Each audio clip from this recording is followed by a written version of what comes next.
no doubt that within the occupied territories, Palestinian land, that there is a horrendous example of apartheid. The occupation of Palestinian land, the confiscation of that land that doesn't belong to Israel, the building of settlements on it, the colonization of that land, and then the connection of those isolated but multiple settlements, more than 200 of them, with each other by highways on which Palestinians can't travel, and quite often where Palestinians cannot even cross. So the persecution of the Palestinians now under the occupied territories is under the occupation forces is one of the worst examples of human rights deprivation that I know. And I think even worse though than a place like Rwanda.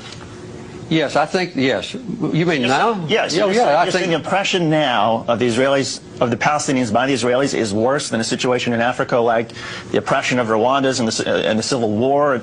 I'm not going back into ancient history about Rwanda, but right now, the persecution of the Palestinians is one of the worst examples of human rights abuse I know, because the Palestinians... When you're talking about right now, you're not talking about, say, I'm not talking about ancient history, no. Well, Rwanda wasn't ancient history, it was just a few years ago. You could talk about Rwanda if you want to. I want to talk about Palestine.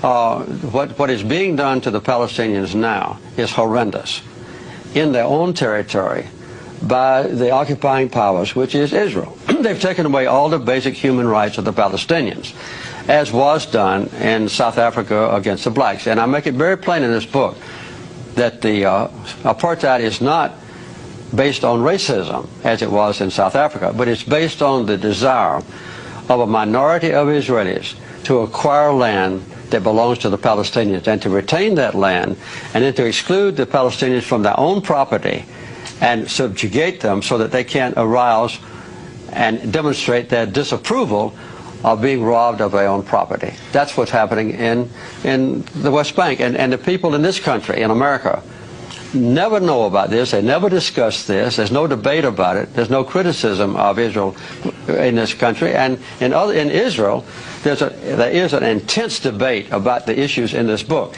In this country, no. I agree. I mean, I wish we had that sort of debate that they're having in Israel. I wish we had that in the United States. But give us a sort of sense, how much of the responsibility for the conflict, the Israeli-Palestinian conflict, do you think belongs to the Israelis for their tactics like seizing land and occupying territory that didn't belong to them? How much of it is the responsibility of the Palestinians for their suicide terror attacks and their bombings within Israel proper?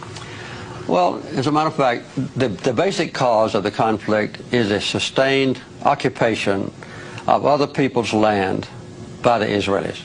And this is a direct violation of United Nations resolutions.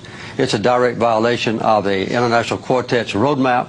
It's a direct violation of the commitments that leaders of Israel have made in the past at Camp David when I was president and in Oslo, promising that Israel would withdraw from occupied territories. They have failed to do so. In response to that, and I'm not excusing them, there have been acts of violence. As a matter of fact, though, Hamas, the #1 accused persons of violence, have not committed an act of suicide bombing that caused an Israeli life now since August of 2004. And I hope that they won't do that anymore. Other participants of the Palestinian society, smaller ones, have committed some atrocities. But the loss of life in the entire occupied territories has been horrendous and has been